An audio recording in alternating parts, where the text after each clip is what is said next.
Imagine you had the chance to go back in time, not hundreds of years, not even 10 years, just 5 minutes before your biggest mistake. Maybe it was the relationship you should have left sooner, the opportunity you were too afraid to take, the money you wasted, the trust you gave to the wrong person, the words you wish you could take back. Now imagine standing there, watching your younger self, knowing exactly how everything will end. You scream, "Don't do it! Walk away! Think twice!" But they don't listen. They smile and make the same choice anyway. Why? Because at that moment, it didn't feel like a mistake. It felt like the right decision, and that's the terrifying thing about human beings. Most bad decisions don't look bad when we're making them. They only become mistakes in hindsight. So here's the real question. If we are intelligent enough to build cities, send robots to Mars, create artificial intelligence, why do we still make decisions that destroy our happiness? Why do smart people fall for obvious scams? Stay in toxic relationships? Ignore red flags? Repeat the same mistakes over and over again? The answer isn't that we're stupid. The answer is far more fascinating.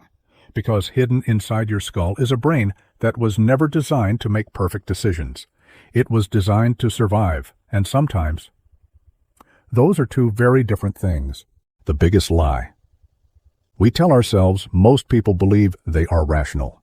We imagine ourselves carefully analyzing facts, comparing options, thinking logically, then making the best possible choice. But science tells a different story. What if I told you that many of your decisions are made before you're even aware of them, that your emotions often choose first, and your logic simply creates a convincing explanation afterward? Think about the last time you bought something expensive. Did you truly calculate every possibility? Or did you want it first, then find reasons why buying it was a good idea? The uncomfortable truth is that humans rarely think their way into decisions. We usually feel our way into them, then we think our way out of responsibility. Your brain is running ancient software. To understand bad decisions, we need to travel back tens of thousands of years. Imagine you're one of our ancestors. There are no cities, no hospitals, no police, no internet, only survival. Every day brings danger. A strange sound in the bushes could mean death. A wrong choice could end your bloodline forever. In that environment, speed mattered more than accuracy. If something looked dangerous, running away was smarter than standing there and analyzing the situation, even if you were wrong, because a false alarm cost little. A missed threat could cost everything. So evolution built a brain that prioritizes survival over truth. And that ancient brain still lives inside you today. The world changed, but your operating system didn't. The invisible enemy, cognitive bias. Your brain processes billions of pieces of information every day. To handle that workload, it uses shortcuts. Scientists call these shortcuts cognitive biases. Think of them as mental hacks. They save energy, they save time, but they also create errors. And these errors quietly influence almost every decision you make, without you even noticing. The confirmation bias trap. Imagine you meet someone new. Within minutes, you decide they're trustworthy or arrogant or intelligent. Now, something strange happens. Your brain begins collecting evidence that supports your first impression. This is called confirmation bias. The mind doesn't search for truth. It searches for consistency. This is why people stay loyal to bad ideas, bad investments, bad leaders, and sometimes bad partners. Why emotions beat. Logic. Let's do a quick experiment. Imagine someone insults you publicly, right now, in front of everyone you know. How do you feel? Angry? Embarrassed? Hurt? Now imagine responding instantly. Would your response be logical? Probably not, because emotions move faster than reason. The emotional parts of your brain evolved millions of years before the logical parts. They're older, stronger, faster. Logic is like a wise old advisor. Emotion is like a fire alarm, and when the fire alarm goes off, everything else becomes background noise. Why we ignore obvious red flags. Have you ever looked at someone's relationship and thought, how can they not see what's happening? Then later realized you've done the exact same thing? Humans have an incredible ability to ignore evidence when it threatens something we want. Love, hope, dreams, identity. The more emotionally invested we become, the harder reality becomes to accept. Sometimes we don't ignore red flags because we can't see them. We ignore them because seeing them would force us to change. And change is uncomfortable. The sunk cost prison. Imagine you've spent 5 years building something. A relationship, a business, a dream. Now imagine discovering it's not working. Walking away would be painful. So instead of asking, What is the best decision today, you ask? How can I justify everything I've already invested? And that's where people get trapped. We stay because we've stayed. We continue because we've continued.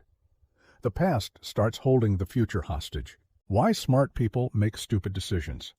Here's something fascinating. Intelligence doesn't protect people from bad decisions. In fact, it sometimes makes them worse. Because intelligent people are often better at rationalizing mistakes. They create sophisticated explanations, complicated justifications. The dangerous power of fear is one of the most powerful decision-making forces on earth. Fear of failure, fear of rejection, fear of embarrassment, fear of being judged. These fears rarely kill dreams directly. Instead, they convince us not to try. And years later, we call it being realistic, but often it wasn't realism. It was fear wearing a mask. Why do we keep repeating mistakes? If mistakes hurt, why do we keep making them? Because the brain doesn't remember lessons. The same insecurity, the same desire for approval, the same fear, different situations, same emotional triggers, different people, same patterns until awareness breaks the cycle. The most important decision, skill. So how do we make better decisions? Not by becoming smarter, not by eliminating emotions, not by trying to become perfect. The answer is simpler. Pause. That's it. Pause.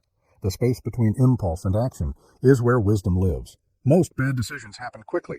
Most good decisions survive reflection. Before making an important choice, ask yourself, what if I'm wrong? Few questions are more powerful because the moment you consider being wrong, your mind becomes open again. The secret nobody talks about. The truth is, you will continue making mistakes. So will I. So will everyone else. No amount of intelligence can completely eliminate bad decisions because life doesn't give us perfect information. We make choices in uncur. We guess, we hope, we try. Sometimes we're right, sometimes we're wrong. That's what it means to become a conclusion. So why do we so often make the wrong decisions? Because we're trying to navigate a modern world with a brain designed for a prehistoric one. A brain driven by emotion, influenced by fear, tricked by bias, distracted by shortcuts, and constantly searching for certainty in an uncertain world. But here's the beautiful part. Your mistakes don't define you. Your awareness of them does. Every wrong decision contains a lesson. Every regret contains information.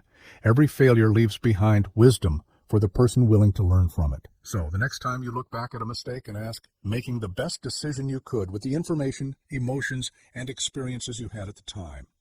And maybe the goal was never to avoid every wrong decision. Maybe the goal was to become the kind of person who grows because of them. Because in the end, a wise life isn't built from perfect choices. It's built from understanding imperfect ones.